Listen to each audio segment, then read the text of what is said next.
E aí, pessoal, começando mais um Innovation Hub Show, segundo episódio do podcast. Obrigado aí pela audiência. Já aproveita para começar. Bom, a gente nem começou ainda, já tá pedindo os caras para poder clicar, seguir o canal, clicar no sininho. Esse povo, manda para 3 amigos. É a única forma deles acompanharem esse conteúdo de qualidade com esses convidados maravilhosos. Pois é. Isso aí, aproveitando, Luiz Augusto Durso, advogado especialista em direito digital, host aqui do podcast, já virou o cara que é o criador de caso do... Estão tentando criar uma polêmica dizendo que eu sou ranzinza. Não é verdade, mas tem temas que a gente precisa falar a real. Então a gente está aqui para isso. Não é verdade? É isso. Exatamente. Laura Martins, jornalista especializada em tecnologia.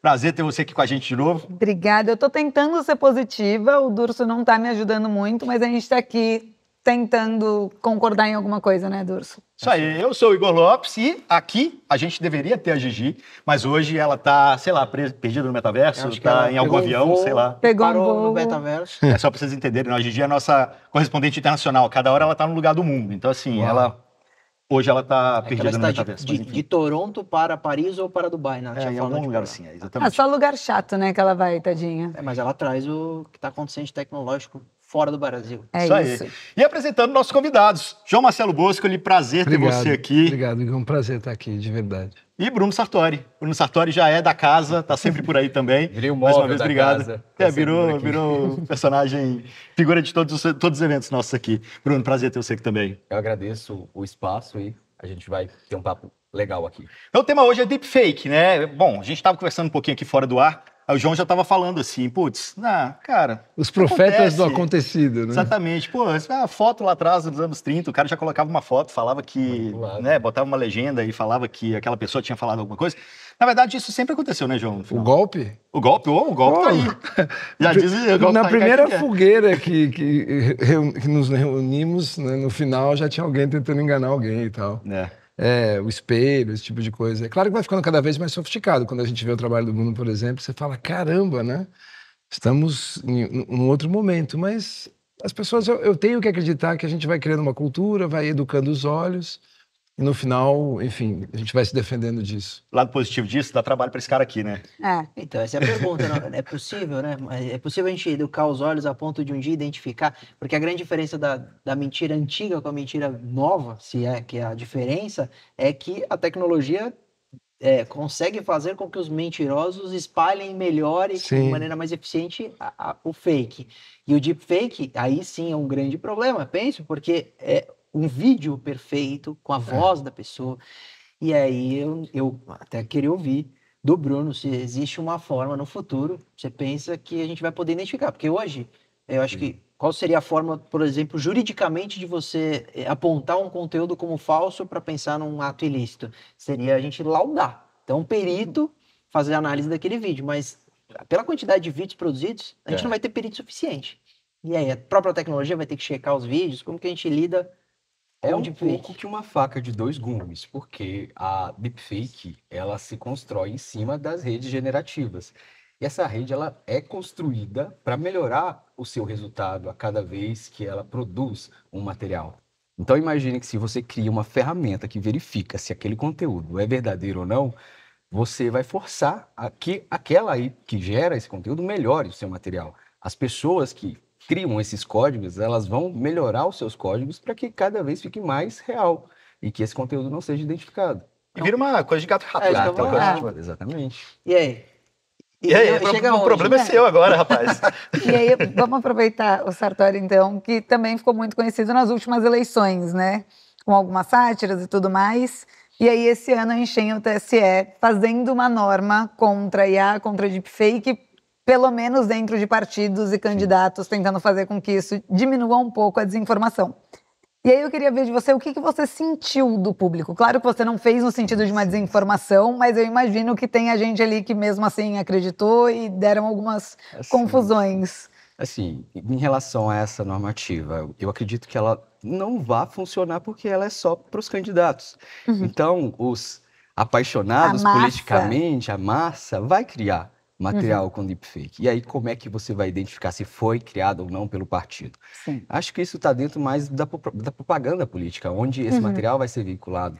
entende? Isso. Agora, em relação se as pessoas vão continuar usando ou não, eu acho que vai depender, assim, a gente não tem uma educação, nossa população não foi educada, primeiro ponto, digitalmente. Segundo ponto, com a tecnologia avançada. As pessoas não conseguem reconhecer, quem não teve contato, que a tecnologia existe e que aquele conteúdo é manipulado.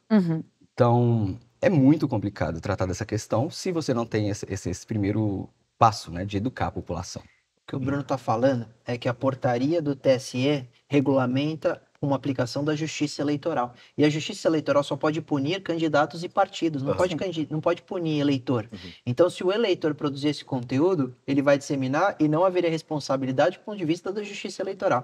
E um outro problema que nós temos juridicamente no país é que o Marco Civil da Internet só pune plataforma depois de decisão judicial. Então, só vai existir remoção de conteúdo ilícito quando não estivermos relacionados a partidos ou candidatos com uma ação judicial, que demora. Ou seja, mais uma vez aquele caso da tecnologia subindo de elevador e a justiça subindo de escada. É isso aí. E aí, no final das contas, a gente percebe até a própria iniciativa privada fazendo algumas coisas para tentar resolver aquele problema que você acabou de falar, né? Você pega todas as empresas de nuvem, por exemplo, entrando num consórcio ou num acordo para que tudo que utilize aquela tecnologia, aquele processamento tenha um selo, né? Código, selo ali que identifique o que é inteligência artificial ou não. Eu acredito que o TSE, ele não fez o que ele deveria fazer, que era obrigar as Big Techs a marcar esse conteúdo. Elas têm capacidade para isso, elas têm tecnologia. Tem máquina para isso, Tem máquina para isso. O que acontece é que é caro marcar, porque tem que fazer a verificação de cada conteúdo. Enquanto essas Big Techs puderem postergar essa obrigação, elas vão fazer porque custa dinheiro. Nem mais, e porque dá engajamento. Não, e o próprio YouTube faz uma meia-culpa, né? O YouTube faz essa marca, mas é o usuário que tem que colocar quando sobe o vídeo, aí ele faz uma meia-culpa em nota falando, se nós identificarmos, aí a gente coloca a marca mesmo que o usuário não coloque. E uma coisa interessante que o Igor falou, a questão de dar dinheiro. Existe a nossa cultura de dizer que o ódio é gratuito. O ódio não é gratuito. O ódio gera muito dinheiro. Tem gente ficando bilionária todos os dias com o ódio nas redes. E os algoritmos, eles são para isso. São para as pessoas se odiarem dentro da internet. Porque o amor, a coisinha fofa, videozinho de gato, não dá um engajamento que um vídeo, uma notícia falsa vai causar na pessoa. Então, tem Big Tech enchendo dinheiro com ódio. Posso levantar? Fala aí, João. O João tá aqui. Não, só tô, vendo as coisas todas, né? Um linchamento chama mais atenção do que alguém cuidando de um gatinho na Idade Média. Sim. A gente precisa educar as pessoas digitalmente, mas a gente precisa educar as pessoas em tudo. Então, não poderia concordar mais. E aí, a parte que eu acho bem humorada, assim, é a gente esperar que o TSE tenha feito a coisa certa. Ele falou, não, o TSE não fez o que deveria. Mais um negócio... Então, assim, não tem como discordar de nada, né? Só achar que é a natureza humana se manifestando num outro lugar que agora é um pouco mais sofisticado, é mais desconhecido para quem não trabalha com isso, é mais difícil de se livrar. Mas pensa, está em todo lugar. Esses dias eu entrei para comprar uma creatina num site, mas está muito barata a creatina. Bom...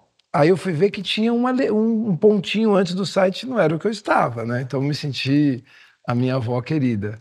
E aí, enfim, depois eu comprei um com um selo alemão, que é o selo para dizer que a creatina é boa. Aí eu descobri que no átomo mesmo, aquele selo não era de verdade. Você puxou aqui o selo. Então, assim, aí eu lembrei das pessoas que já mentiram para mim. Praticamente todo mundo mentiu para mim. A minha mãe mentiu para mim. Meu filho, você é maravilhoso. Ela estava mentindo deslavadamente. Então, acho que é um reflexo meio do que somos, né? A gente mente o tempo inteiro, né? A minha pele não é essa, o meu cabelo não é esse, a minha altura não é essa, eu tô com um negócio que me deixa mais alto. A gente mente o tempo inteiro. Né? Eu tô com o João. Eu acho que os algoritmos... Você disse que você tá comigo, eu te conheci agora, você não tá comigo. Não tô mentindo.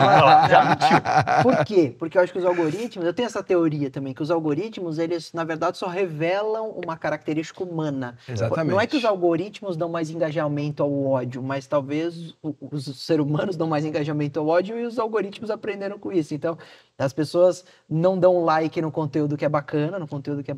Ou dão um dislike. Um dislike? Dislike, é um dislike, né? Gostei desse anglicismo, né? Pro bar. Outro dia eu vi lá o bar, a peça mais linda do bar, o pessoal... O bar. Eu falei, cara, se sobrou isso pro bar, imagina pro E que ao mesmo tempo, esse algoritmo também vê como algo relevante. Então o cara tá dando um dislike achando que isso vai sumir, na verdade isso pro algoritmo não deixa de ser um tipo de informação, interação, de engajamento. Todo mundo, em algum momento falou, nossa, esse mundo tá perdido, as pessoas são horríveis, a maior parte das pessoas não é legal. Sim, a gente tá vendo agora. A gente ligou todos os pontos, né? E descobriu que certa vez, eu não me lembro quem foi que falou, quando fizeram a primeira ligação, cabo de cobre entre o Maine e acho que a Geórgia, e um desses intelectuais da época falou, que escrevia, falou, mas alguém do Maine tem alguma coisa para conversar com alguém de Atlanta, né? E aí é isso, né? Acho que reflete. O ditado que a gente aprendeu no Brasil é: a ocasião faz o ladrão, lembra? Mas aí quando eu fui para a Itália eu aprendi que revela o ladrão, como você falou. Boa. Então, e você vê como a internet, que viralizou a moça lá do pickpocket. Atenção, pickpocket! Você viu isso? Sim. Então é isso, é viver de oportunidade. É que vocês são mais novos, lembra de Notícias Populares? Sim. Então, Notícias Populares 24 horas por dia na tua pálpebra, né? Porque, assim, é sempre uma sucessão de nossa, você viu aquilo, nossa, você viu aquilo, nossa, quando você vê, você é uma máquina de ficar sempre espantado, portanto, você não fica mais espantado, fica num estado de anoeses, né? Ou para ser espantado tem que ser mais ainda, né? Tipo, então, só que a orquestra você aprende, você bota 160 pessoas tocando, chega um momento que você não consegue ficar mais alto, a única coisa que te resta é descer a dinâmica e começar a falar baixo de novo, para ter esse range. A gente está colando o VU faz tempo. E se você olhar a indústria de alimentos, é tão parecida. As mulheres vão se libertar, as crianças vão ter mais autonomia, você coloca esse negócio aqui dentro daquele negócio ali, aperta um botão e a comida está pronta em 3 minutos. É uma libertação. Não é. Não é. Aí foram ver o prejuízo que dá para o corpo, né? Fizeram isso com as mulheres nos anos 20. O cara que inventou o PR, né, o sobrinho do Freud, um dos pais da propaganda, colocando o cigarro como uma tocha da libertação feminina. E dá-lhe, né? Bom, anticoncepcional e tal. A gente é mal faz tempo, né? Desde sempre, talvez. Eu queria ouvir do Bruno se você já era envolvido com tecnologia. Por que você resolve criar um Instagram e divulgar o que você divulga, esses vídeos? Você tem essa formação tecnológica? Você é curioso? Como que você foi acabar trabalhando com inteligência artificial e fazer vídeos tão bacanas, né? Vídeo de qualidade tão bom. Direto de Araguari. Eu tive uma infância muito pobre. Sou filho de mãe solteira e durante a minha infância eu conheci um colega de sala que a família dele acabou me adotando. Eu trato tanto o pai dele como a mãe dele como meus pais. E eu fui morar na casa deles um período que eu precisei porque minha mãe mudou para a fazenda e eu precisava estudar. Então eu morava na casa deles. E eles tinham uma condição financeira melhor e tinham um computador.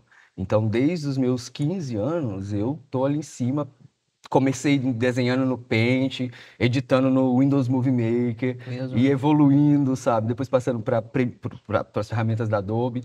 E um site da minha cidade me contratou para fazer umas charges políticas sobre a região e sempre fui trabalhando com isso, aperfeiçoando e, por um acaso, eu fazia já as charges que eu fazia, mas era local, era com o que se passava dentro da cidade. E dentro disso eu fazia as paródias dos políticos cantando, fazia a troca de rostos com a tecnologia que eu tinha, que era o Track Motion no After Effects. Então, eu já fazia isso, só que quando eu cruzei com a tecnologia, eu falei, caramba, isso aqui no meu trabalho vai ficar sensacional, eu vou conseguir colocar o cantor que eu quiser cantando uma paródia minha. E isso me soou muito fantástico, porque não usavam a tecnologia para outra coisa que não pornografia. Não usava o deepfake para outros fins. Então, a partir disso, eu comecei a trazer o material pro que eu já fazia e deu certo. Você viralizou durante a pandemia? Não, 2018.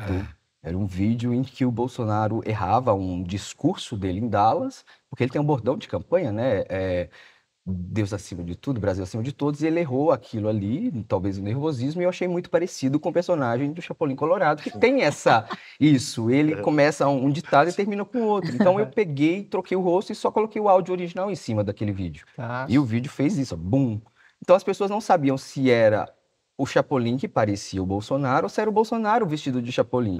Ninguém conhecia a tecnologia, ninguém sabia da possibilidade. Então muita gente ficou sem entender. E eu acho que essa coisa de ser uma coisa tão nova e diferente ajudou a impulsionar os vídeos. Eu, no primeiro momento, eu achei que era só um viral qualquer. Mas aí o material, eu fiz outro que viralizou, mais um que viralizou, eu percebi que tinha um nicho, eu falei, vou trabalhar com isso. E aí eu tive que me mudar pra cá, sair do interior. Cara. Não, aí você se mudou pra... Desculpa. Não, dei muita risada, né? Muito interessante, né? Mas o legal de tudo é uma pessoa, é o talento dele, né? Porque, sei lá, pensando, tem um amigo meu que toca piano, eu me lembrei da história dele. Ele não tinha piano em casa e tinha um amigo que tinha o piano e não tocava piano, né? 11, 12 anos. E ele ia pra lá e sem ter piano em casa, ele, poxa, avançou muito. E o garoto que tinha piano em casa não tocava, começou a ter aula, mas não desenvolveu. Então, assim, acho que o coeficiente humano é o que eu acho mais interessante normalmente, porque ele não é uma pessoa que trabalha, pelo menos para mim, quando eu olho de fora, não é uma pessoa que domina a tecnologia. Isso, sim, ele domina, mas ele tem um negócio do roteiro, das ideias. É arte. Então, junta tudo, acaba sendo transdisciplinar, né? Mas aí, Bruno, assim, que eu te conheço há algum tempo, sei da história toda, assim, de como que você começou a investir em equipamentos para crescer. Começou a rolar um cliente aqui, um cliente ali, aí um cliente mais midiático que te abria ainda mais espaço. E aí, não tem 2 anos que a gente estava aqui nesse mesmo estúdio, brincando de fazer voz com um equipamento que precisava rodar na nuvem, porque não existia processamento para rodar aqui na sua máquina. Exato. Né? E aí hoje você tem aplicativo de celular que faz. Aí todo mundo está fazendo, todo mundo pode fazer. E com qualidade melhor do que a gente fez do que fazia naquela época, exatamente.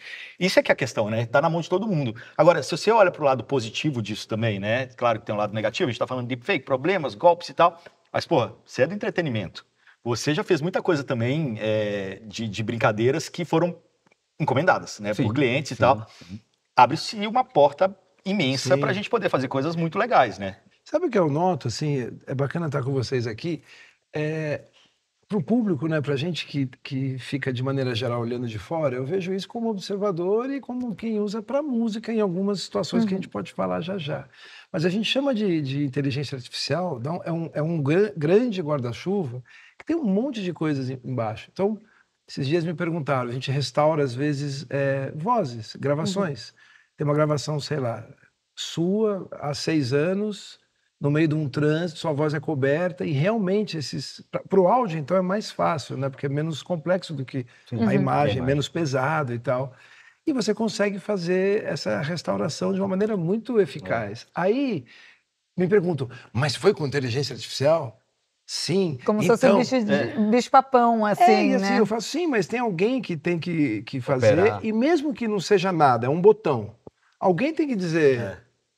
foi. O que você acha, Bruno? Alguém tem que João, instruir, foi né? ou não foi? Alguém tem que instruir, né? A hora que essa figura que não for mais necessária, aí é muito perigoso. Mas para restauração, por exemplo, é incrível. Caso recente dos Beatles, né? Sim. Uma fita cassete. Aquilo seria um material de arquivo para algumas pessoas ouvirem, ia vazar, você ouvir um pouco. Dá um exemplo. Tem uma jam session na BBC que é o Steve Wonder com Jimi Hendrix. Os dois tocando, soltos no estúdio e tal. O som é meio assim. Quando você aplica a restauração nisso, você ganha um documento histórico muito interessante. E não daria para fazer. Então, voltando. Dentro de um estúdio, de cada 10 softwares que a gente compra há alguns anos, 100% deles tem algum tipo de mecanismo ligado ao mundo que se convencionou chamar de inteligência artificial. Então... eu acho que está meio parecido com a luz elétrica e com a internet, assim, muito, muito rapidamente. Fica invisível quando uma tecnologia... Porque também é um termo que foi sequestrado pelo Vale do Silício. Não sei se foi o Robert Noyce, se foi o Jaron Lanier, não sei se foram os 7 magníficos que fundaram a Intel, não sei. Mas alguém pegou a palavra tecnologia para esse mundo e tecnologia... temos essa aqui, né? Até a nossa fala é uma tecnologia. Eu acho incrível, né? Se você for imaginar que é um tubão de ar. Sabe qual foi a primeira forma de você ensinar à distância, né? Hoje fala, nossa, que incrível, você aprende à distância. Assim, a gente ensina... pra direita! Falam que hoje é o EAD. O EAD é livro. Livro é EAD, meu amigo. Muito tempo atrás de EAD. Mas eu acho até injusto falar do nome deepfake pro que vocês fazem, né? É muito injusto, porque o deepfake, para mim, ele tem uma ligação direta de algo não tão bacana. Pejorativo. É algo até tipo ilícito. Tipo fake book, né? Deveria ser produção de conteúdo com inteligência artificial. Mas existe o fake book, você não conhece? Não, esse aí não. Não, os estudantes nas universidades, na Berkeley, por exemplo, eles pegavam as partituras dos clássicos americanos e os clássicos do cancioneiro mundial, incluindo Tom Jobim e tal, e eles xerocavam, lembra disso?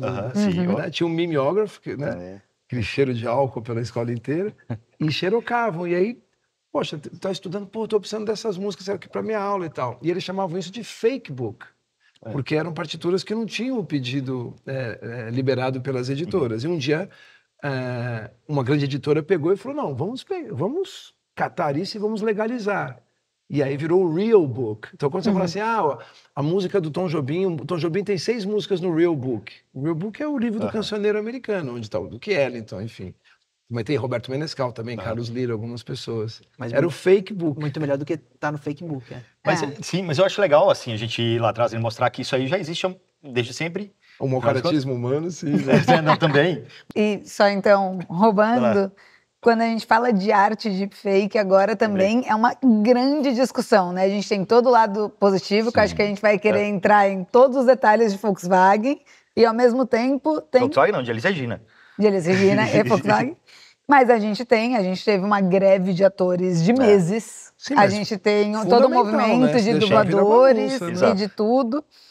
E aí, até puxando um pouco pro Durso, assim, será que agora o Brad Pitt, que ainda tá vivo, tem que fazer um documento falando não quero que me use? Mas a Madonna já fez. Estão fazendo, né? Estão fazendo. Só que aí, quem já foi, e aí com todo respeito, por exemplo, a Elis Regina, não sabiam que isso poderia existir. Como é que a gente vai lidar? E aí, passando essa pergunta, como foi lidado para essa decisão? A decisão foi dada sem saber que isso ia acontecer. Quando o meu irmão, a minha irmã ou eu, quando a gente pede para um de nós para fazer alguma coisa com a nossa mãe, automaticamente é ok.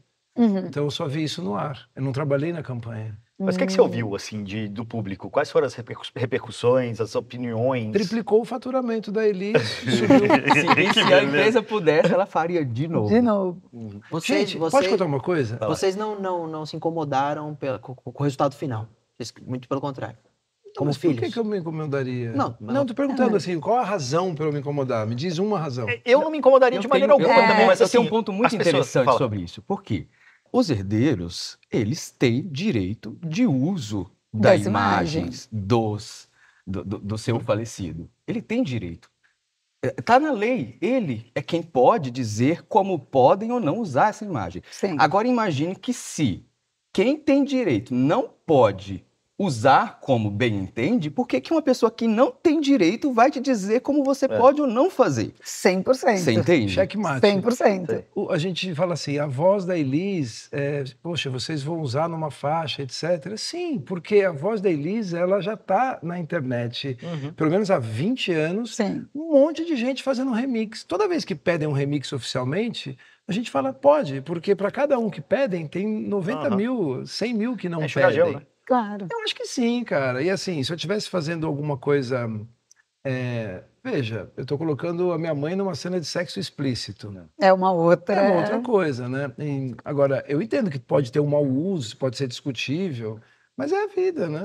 Não, e tudo vai ser discutível, né? Porque, por exemplo, eu não tenho minha mãe é falecida. Eu adoraria ver minha mãe sendo... Imagina a Maria, por exemplo. A Maria não tem lembrança quase nenhuma da mãe. Exato. Ela tem cantando junto, ela né? Viveu, não só isso, né? Isso é o clímax, né?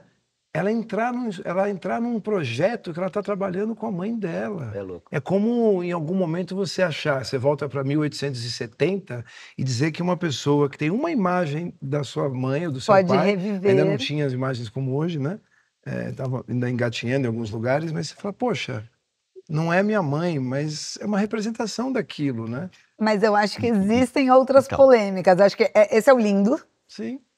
Eu acho que existe a polêmica de como esse uso de herdeiros vai ser feito pela parte financeira, porque aí eu acho que a gente pode ir para coisas lindas ou pode ir para coisas completamente absurdas. Então. E uma nova tentativa de entender essa consciência de, putz, será que eu quero? Meus herdeiros têm esse direito hoje, mas será que eu quero morrer e... Tipo doar órgão, você acha? A gente tem que perceber o seguinte... Porque meio que doar sua alma, entre aspas, né? Mas será que não é um check também que a gente deveria fazer, né? É isso. Aquilo é uma representação daquele alegoria, falecido. né? Não é por falecido. A gente representa pessoas desde que o mundo é mundo. Lá com desenhos na caverna já existiam representações. Exato. Isso passou para a fotografia. Hoje a gente tem uma maneira melhor de conseguir fazer com maior qualidade, maior realidade essas representações. Quando não se tinha, o que se usava? Maquiagem, entendeu? E veja que eu não sou colocava contra, uma pessoa tá? ali para entendeu? Colocava uma pessoa ali para interpretar aquele personagem. Quantos filmes a gente não tem de pessoas mortas representando aquelas pessoas? Por que não tem toda essa revolta em torno desse tipo de uso? Que é comercial, entende? Faz sentido. A gente tem um CD oficial se eu não me engano, do Michael Jackson inteiro, lançado pela gravadora do Michael Jackson, depois que ele morreu. E se você quiser radicalizar, você tem a obra do Shakespeare no filme. Ele não aprovou. Sim. Exato. O Marlon Brando foi eleito o maior ator do mundo com 29 anos fazendo um personagem de Shakespeare. E nunca ninguém perguntou pro Shakespeare. Se tava tudo bem, Se ele né? aprovaria, se ele aprovaria um livro virar uma imagem em movimento com corte, que tem um som, que tem uma sala. Com uma edição, né? Porque um filme nunca vai conseguir pegar uma obra inteira Precisa de de ter Shakespeare. cuidado, claro. E aí sempre. esquecem também bastante da questão. Todo conteúdo produzido, ele tem um autor. E todo autor tem direito sobre aquele conteúdo. Então, quando você compartilha um meme na internet que você não fez, você está compartilhando uma coisa autoral de outra pessoa, sem autorização dessa pessoa. Entendeu? Então, a coisa é muito mais ampla. O problema aqui não envolve só o deepfake, já envolve direitos autorais. Sim. Por exemplo, eu vou abrir uma rádio, eu convido você para trabalhar na rádio. E eu falo para você, olha, você vai ter uma coluna diária na rádio. Só que eu não tenho dinheiro para te pagar. Eu não vou. Você não vai. Mas aí, o que você vai ouvir de Já mim? trabalhei muito de graça. Então, mas olha, são 80 rádios no mundo inteiro que estão no top 5 de audiência. Vai ser bom para você. Ninguém nunca aqui ouviu, atende aqui pro bono, vai ser bom para você. Dá uma olhadinha no meu processo. Então tem assim, acho que quando você aplica a mesma situação para situações... Sim, assim como você pode me contratar durante 1 ano, me pagar um bom salário, pegar todos os dados da minha voz, me demitir e talvez continuar usando minha voz. Mas é Ué, você nunca foi numa reunião, deu uma ideia e depois fala, não, obrigado, e quando você passa 3 meses você vê a sua ideia no ar? Nunca aconteceu isso com você? É bom que aconteça essas mesas de debate, mas também mais profundamente essas questões, porque a regulamentação, ou a previsibilidade, que é o que traz a resposta, é o que a gente chama de segurança jurídica. Então, por exemplo, está acontecendo isso. Então, uma dona vai lá, não quero que use a minha imagem. Ela tem direito em vida em não permitir os herdeiros, até porque a gente não sabe a relação dela com os herdeiros. É isso que eu acho perigoso você tem também, essa relação né? Nem sempre é todo mundo legal. Não, nem sempre a família é unida. Nós temos questões em que os herdeiros... Então... Geralmente é desunida, né? Entendi. Geralmente, nesses casos, eu vejo. Então, às vezes, os herdeiros, eles não têm direito, ou não deveriam ter direito, juridicamente, a dispor da imagem do seu antecessor. Então, é bom que aconteça, porque talvez com previsibilidade legal, a gente já coloque as regras. Funciona assim. Então, quem quer já, como você deu um bom exemplo, como órgão. Então, eu sou o doador ou não. Eu decido em vida. Depois que eu decidir, seu corpo está lá, eles vão doar do jeito que quiserem, vão fazer do jeito que quiserem dentro de um limite. Mesma coisa com a imagem. Então, eu hoje sei que existe a possibilidade de um deepfake usar a minha imagem pós-mortem. Ok, eu autorizo ou deixo isso de alguma forma autorizado e aí as pessoas usam ou não. De repente um dia vai ficar tão comum, mas tão comum que essa decisão, qualquer advogado no futuro vai dizer, gente, aqui na época ela não entendia o que estava acontecendo. Exatamente, todo mundo... Porque não é possível de ser controlado. Talvez criar uma regra geral. Então, quem não autorizou, quem não se manifestou, a regra é pelo não.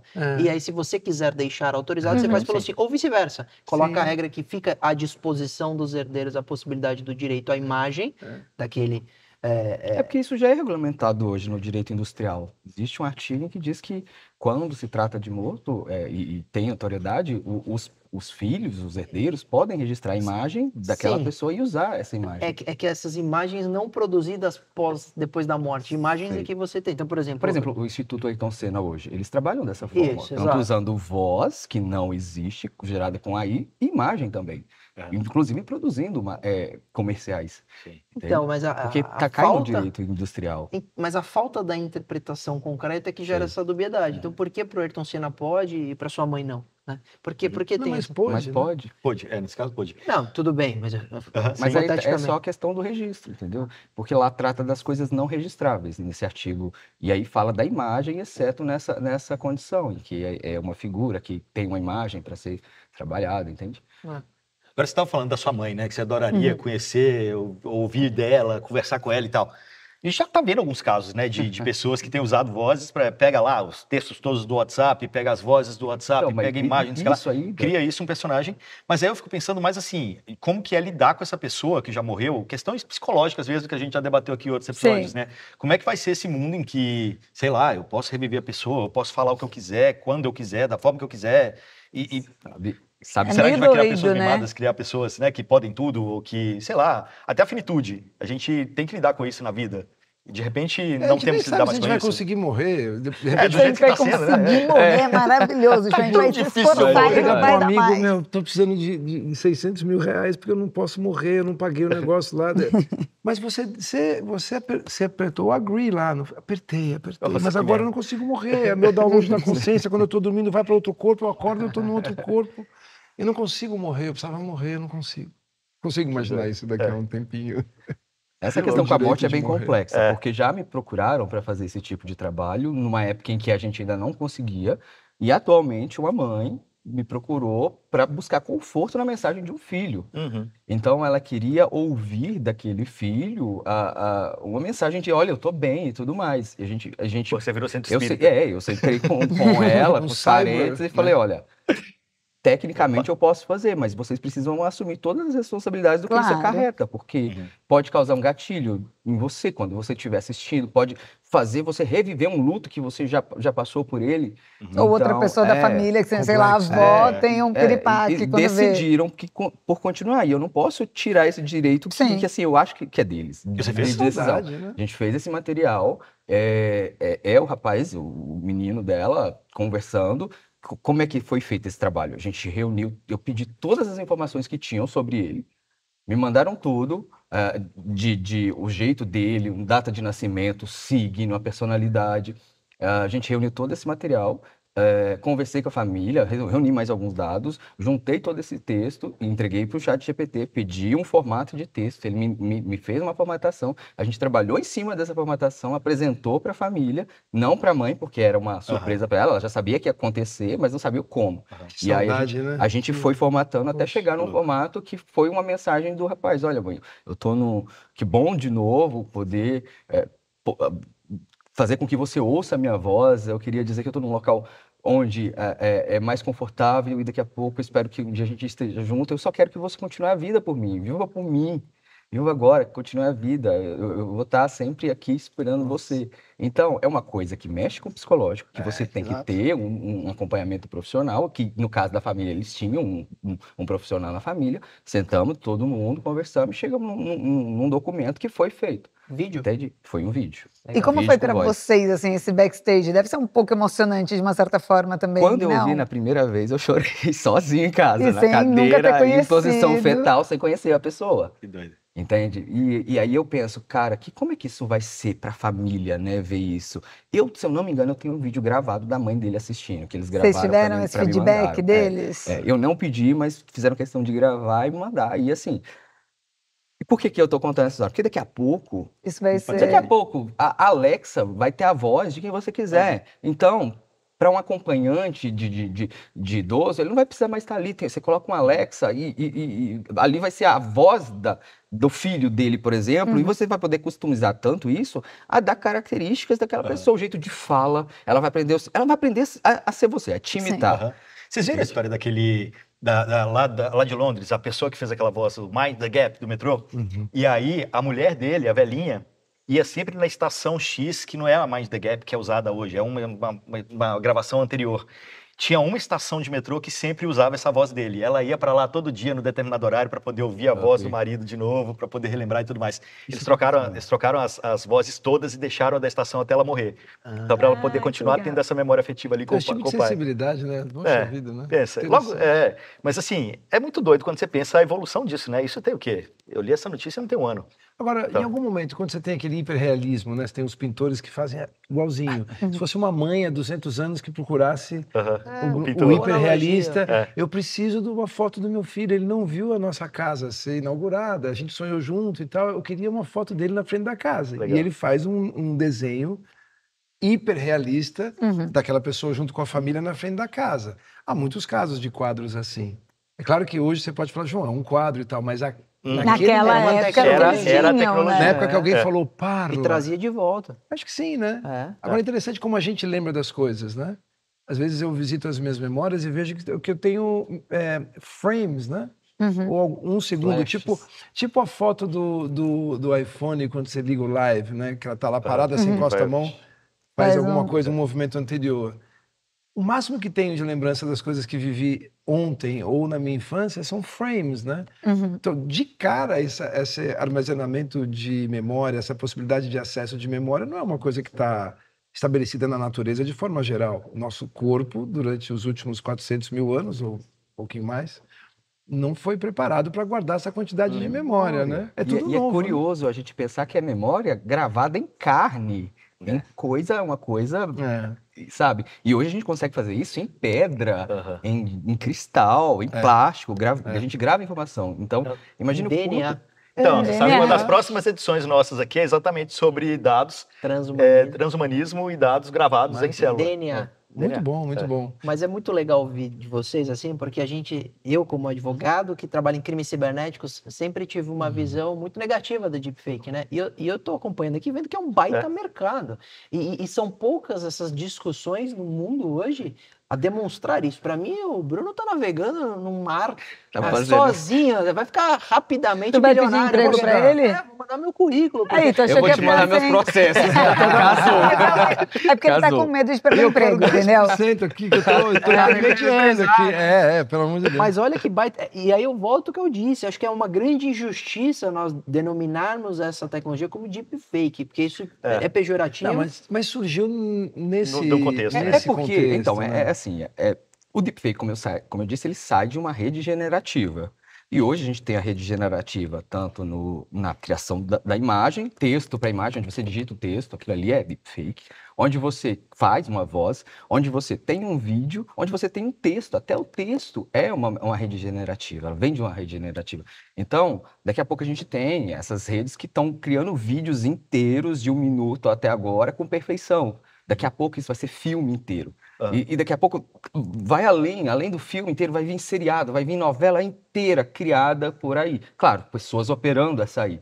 Mas a gente vai ter esse conteúdo, eu acredito que em 5 anos, cada pixel que a gente vê em todo canto vai ser gerado por aí. Nessa onda... Desculpa, nessa onda tem só uma interpretação aí de alguns que dizem que quando a gente acessar a internet, a gente não vai saber o que é real e o que é ficção. E talvez a gente nem se importe mais. Nem se importe mais. Porque o conteúdo já está tão contaminado. Eu sempre penso isso, tipo, às vezes começam a projetar como é que vai ser no futuro. Eu não sei se no futuro lembrar das pessoas vai ser o que é pra gente hoje. A gente não sabe se no futuro as relações... O que vai ser o amor no futuro? Né? E eu acho que nós somos a última geração que olha para o mundo físico e o mundo digital. Eu acho que a galera que está vindo é um mundo.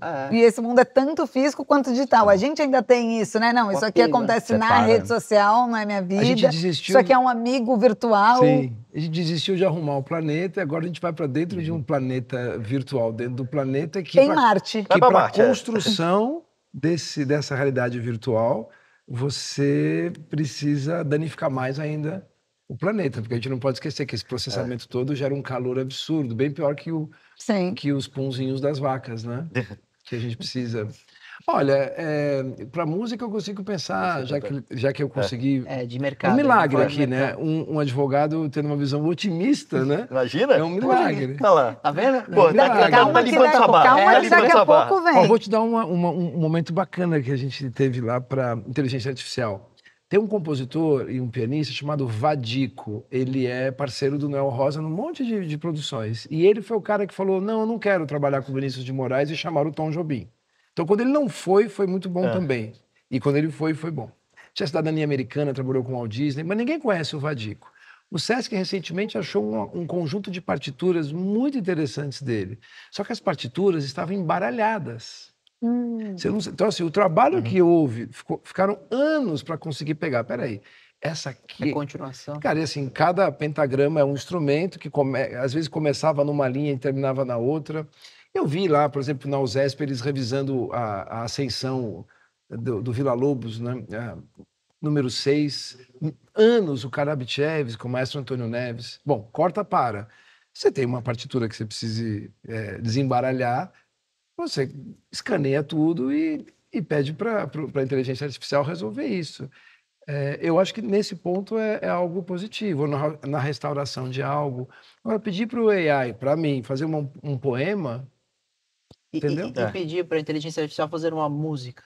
Eu acho... A gente tem, né? O que você acha? Não, você pode fazer. Mas eu acho que eu não vou conseguir perceber que é a música. Não, mas você acha que isso é vendável? Você acha que isso é mercado? No futuro nós estaremos se é um ouvindo... mercado ou se eu acho que isso é música? Não, você como empresário que atua nesse ramo, você acha que no futuro nós estaremos ouvindo bandas que não existem? A gente já tem isso, né? Mas não é popular. Mas pegar próprias playlists do Spotify, né? Já teve aquelas polêmicas de... Mas é popular. Tem banda, tem banda... Eu escuto a Anitta, então não tem.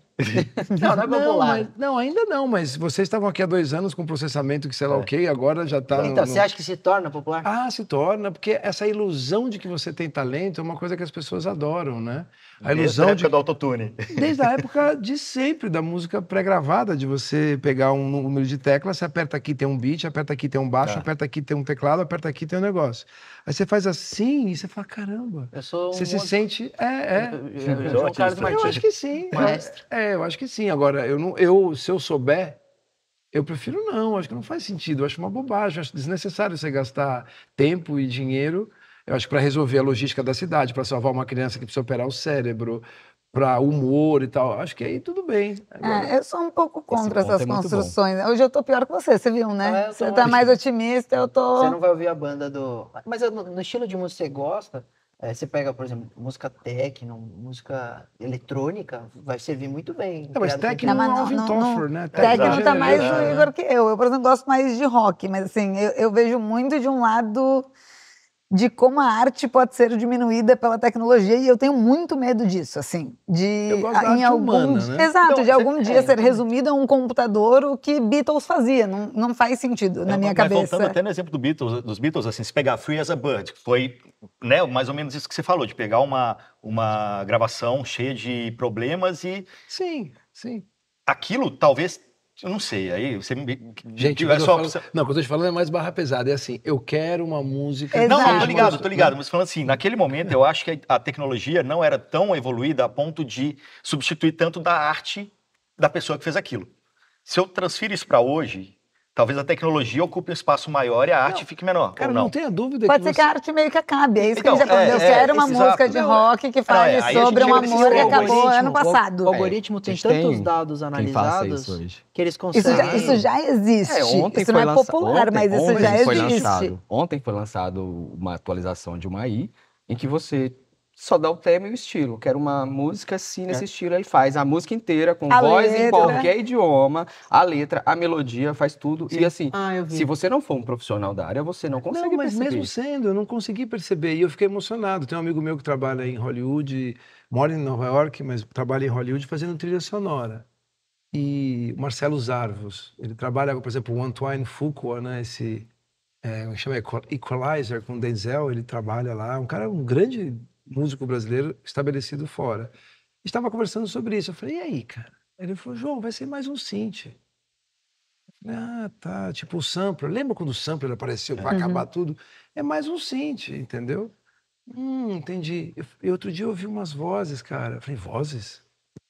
Fiquei muito emocionado. Eu não sabia. Depois me contaram. Então, na verdade, é uma decisão mais ética do que emocional. Sim. Porque se você ouve e você se emociona... Valeu. Mas eu não sei se eu estou preparada para ver a influencer digital que você tem atuando como Fernanda Montenegro. Eu não tenho vontade de... Mas nem ser humano sempre fazendo colagem. Tem uma lei, diz na internet, chama Lei 34. Diz que se existe um assunto, existe pornografia para aquele assunto. Existe uma pornografia para aquele assunto, é porque tem gente que interessa sobre aquele assunto. Então, sempre tem mercado para alguma coisa. E esse é meu medo. Esse é exatamente meu medo. Porque eu acho que, da mesma forma que a gente comentou que a gente não é o nosso trabalho, né? O ser humano não é o trabalho e a gente está se vendo muito perdido pela IA poder roubar nossos trabalhos, eu acho que é o contrário. A criatividade, a arte vem de um grande momento do ser humano. E a gente ter a possibilidade de perder isso como essência para a máquina, me dá medo. Não, e a IA vai poder calcular todos os grandes hits, o que é bom. O que é hit e o que não é. O TikTok tá se tornando popular. Já. Isso. Só que aí ele vai pegar essas informações e falar assim, agora eu vou criar a melhor música de todas. E a gente vai ouvir, vai gostar, porque ele já ouviu tanto as músicas que fizeram sucesso que a produção vai ser muito boa. Não, e ele vai saber quais as músicas que a gente mais escuta no TikTok e o que tá. Ele vai roubar tudo isso. E daqui a pouco você vai ouvir as suas músicas com quem você quiser, não vai ser só com o cantor que gravou. Você quer ouvir com a voz do seu pai cantando a música, você vai... É a customização do conteúdo. Exatamente. Boa, Customize the market to the size of one. Maluquice. Agora, eu gosto da ideia de ir a um restaurante e ter lá uma coisa escrita e ter alguém que estuda isso e me entrega. Eu não gosto da ideia de eu poder montar o meu prato que eu quiser, porque geralmente não funciona. É verdade, é uma ótima analogia. E eu gosto dessa ideia, assim, eu gosto. Agora, de novo, eu nasci em 70, eu tenho 53 anos, eu sou um animal que viu o negócio dos dois lados. Eu tendo a ser humanista, antropocentrista, né? Eu acho que o ser humano é que é um barato, né? Mas eu tô com você. Eu acho que é lindo para coisas, por exemplo, ajudar a melhorar um áudio que talvez a gente não conseguisse, para esse tipo de coisa, mas essa substituição artística me dá medo, assim, em geral. O Carl Sagan falou, quando ele estava vivo, gente, você sabe quanto já foi gasto em tecnologia até agora pelos militares desde a Guerra Fria?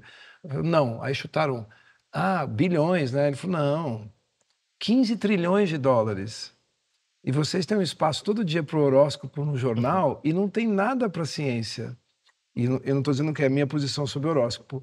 Então esse negócio de pegar uma grande invenção e transformar na pior coisa possível, você transformar uma banheira num lugar que você pode matar uma pessoa ao invés de um lugar que você pode deixar uma pessoa gostosinha ali, relaxando, é da natureza humana. Agora, se a gente conseguir pelo menos colocar tags, né, e você saber que é ou não é, eu acho bacana. Mas é isso que nós estamos falando no último programa, porque a gente falou de colocar limites por regulamentação, por lei. Então, aí na hora vem um neoliberal e fala, não pode ter limites. Aconteceu ontem, porque a gente estava falando assim, então vai substituir a arte. Então não vai ter mais cantor, porque se a tecnologia está fazendo boas músicas e está viralizando, na verdade o cantor vai ser o cara só para dar o comando no prompt, não que ele vai ser o artista. E pode ser o Gustavo da TI.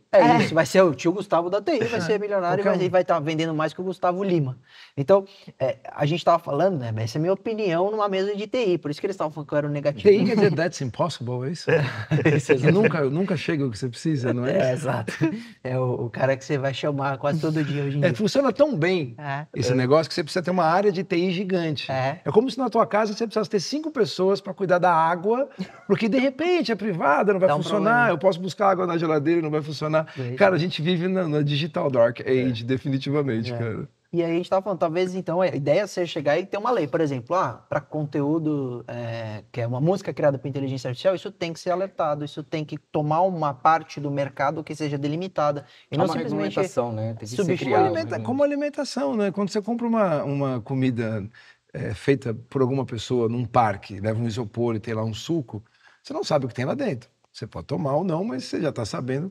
Quando você compra um refrigerante, hoje vem com aquelas taxas que nem precisaria, né? Porque dizer que a Coca-Cola tem açúcar só atrapalha a embalagem, mas tudo bem. E acho que esse tipo de coisa pode ser útil. Agora, não impede alguém... É o CDC, falar que a Código de Defesa do Consumidor foi bom. É importante porque daqui a pouco a gente vai ter, por exemplo, um comercial de um fast food. Ele vai ser inteiro em prompt de comando. Incrível, né? E aí você vai precisar sinalizar para o consumidor que aquilo ali foi gerado, que não é um produto real. Então é muito importante, muito importante que ocorra isso. E aí, desculpa de interromper, aí você tem toda a razão que essa falsificação vem de sempre. Porque quando você vê o lanche do McDonald's na publicidade, você vai ver que o lanche ele foi... Somos mentirosos desse A carne é crua, mas ela foi pintada para parecer saborosa. Tem um monte de palito travando do jeito nada que... parece uma cerveja, menos do que uma cerveja no ar. E aí isso só vai ser substituído por uma forma mais fácil de falsificar o conteúdo. Mais rápida de fazer, mas bem mais convincente. Mais econômica. Bom, essa é a hora, pera só um minutinho. Teve algum país, não lembro qual, que fez uma exposição da Fantástica Fábrica de Chocolates. Fez todas as imagens em inteligência artificial. E aí era, tipo, o lugar, assim, tipo, o parque de diversões da Fantástica Fábrica de Chocolates. Cobrou, sei lá, 50 euros para as pessoas entrarem. E as pessoas chegavam, era um galpão com tipo um pirulito aqui de isopor, um ator meio ruim do outro lado. Virou meme. Simplesmente não tinha nada. E aí? E aí as pessoas começaram a ficar revoltadas, pedir o dinheiro de volta. Eles, não, é que a gente fez em IA, mas vai ser boa a experiência. Tipo, não vai, não existe o lugar. Mas assim, assim, não tem aroma e não tem tato, né? Tipo assim... Ainda. Meu cérebro tá esperando esse momento. Sobre tato, Ele sentiu o cheiro do LeBron James eles quando foram ele entra na quadra, o perfume dele. SXSW, né? E eles estavam falando que agora você consegue sentir, né? Você chegou a colocar a mão? Coloca a mão, você Como é que era o sente o nome? virtual. Não me lembro o Aonde nome. você pegou? Câmara No de... South by agora. Não, mas aonde você pegou? Então, você entra numa caixa, tem uma caixa, e essa caixa ela tem ondas sonoras que simulam o toque. Então você consegue Então você tocar consegue em pegar Entendi. o objeto que tem ali dentro. Isso já tem em jogo. Vem um dispositivo. Mas sabia que você pode tocar numa libera pessoa? cheiro de bala. Mas Você você tá pode jogando um negócio que tem um cheiro Tocar de numa tiro. pessoa de Real, verdade. É gostoso, Não é muito melhor, Eu né? acho gostoso, não sei. Muito melhor. Por que você vai fazer tudo isso se você Exato. pode gostar das Não, pessoas? muito melhor. pois Isso. é. Porque a gente tava falando. Uma planta, uma planta lá no jardim, ela é carregada eletricamente negativa. Sim. A abelha é polarizada positiva, ela vai se aproximando e quando você coloca um eletrodo, você vê o som. Elas vão se cancelando, aí quando elas estão lá dentro tem um cancelamento, e aí a polinização funciona assim, se chega uma outra abelha, percebe que o som mudou, então está ocupado, não dá para almoçar aqui agora, tem que ir em outra flor. Cara, a gente é tão, enfim, mimetiza tanto a natureza, tudo que a gente faz, a natureza já faz há tanto tempo e melhor, né? Olha isso aqui, ó. Olha que legal, ó. Não é? Olha aqui, olha. Caramba, cara. Mas eu acho que é isso, né? No final das contas, eu acho que tudo tá acontecendo, tudo tá mudando muito rápido, a gente tem que se acostumar a essas mudanças. Assim, é meio que pra ficar lá, se tirar. Demais, cara. Boa, mas é bom, isso né? que tudo isso me fez, é voltar a ver como é bom. É a simplicidade da tomar vida. banho, ir ao banheiro, né? Tipo, dormir. Sabe quem sente isso? Ex-presidiário. Como ele adora tomar um banho, dormir em paz, tal. O cara ficou preso, tomar banho gelado, tomar banho de morrer. É verdade. Você começa a dar valor nas pequenas Ver coisas. pessoas pós-pandemia. Lembro dos primeiros amigos que eu vi depois de praticamente 2 anos, assim, caraca, as pessoas Tinha gente que eu nem gostava que eu fiquei feliz de ver.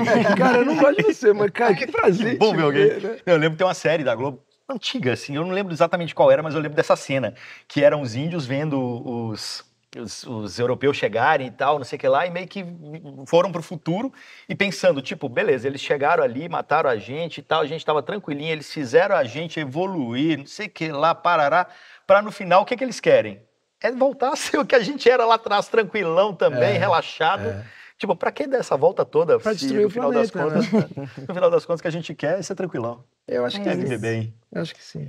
Perfeito, pessoal. Bom, mais algum último ponto, algum último comentário que vocês gostariam de fazer? Eu queria que o Sartori ficou meio quietinho na hora que a gente estava discutindo. Ele sabe todas as respostas, ele fica olhando Eu o queria pessoal. saber um pouco mais da sua opinião. Se você também tem um pouco de medo dessa substituição total, ou você acha que esse é o futuro e vai dar bom? Eu acho que nenhuma. Assim, o que eu acho que o mais perigoso mesmo é o uso da AI em campos de guerra. Que é um outro... Guerra não cinética, né? Dentro da guerra, a gente pode talvez ter uma extinção em massa sem nem perceber. A gente está aqui gravando, de repente a gente não está aqui mais e não sabe o que aconteceu. Sim. Explodiram uma bomba atômica e levou todo mundo. Nossa. Entende? Então, isso é muito perigoso e governos do mundo inteiro têm que discutir o uso de AI em guerra.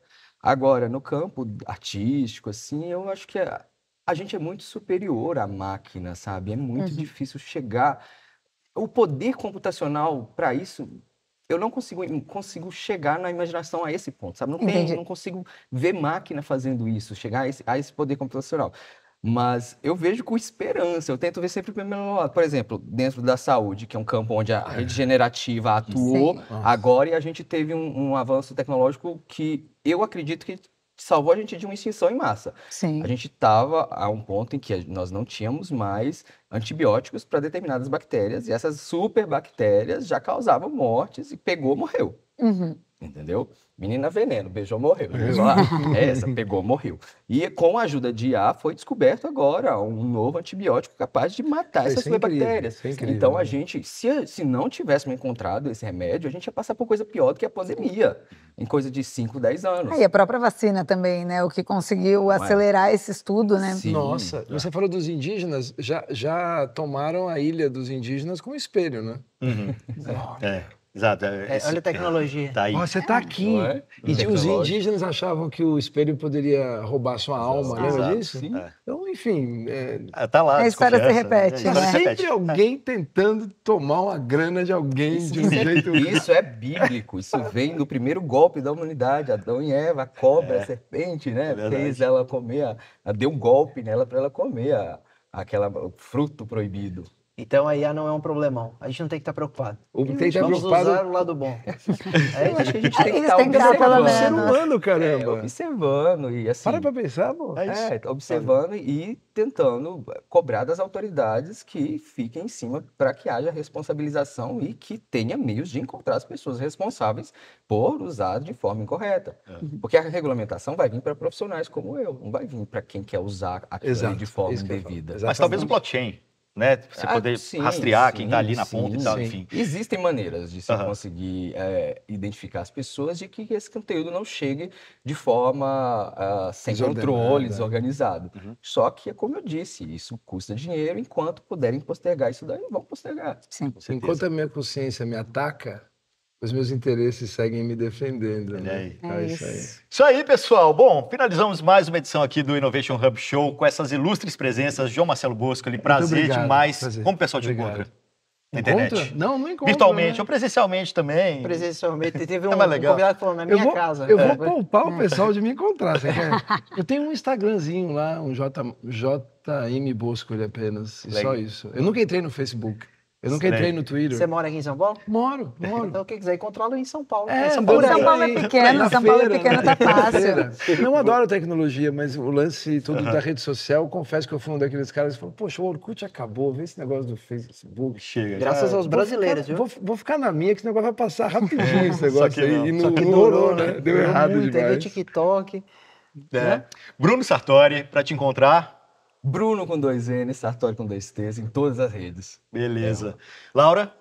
Laura R. Martins no Instagram e Laura Martins no LinkedIn. Durso? Luiz Augusto Durso, todas as redes sociais também. E eu vou botar o do Innovation Hub Show, né? @Innovation Hub Show. Segue aí. Beleza, pessoal. A gente volta quinta que vem às 7 da noite. Até. Valeu.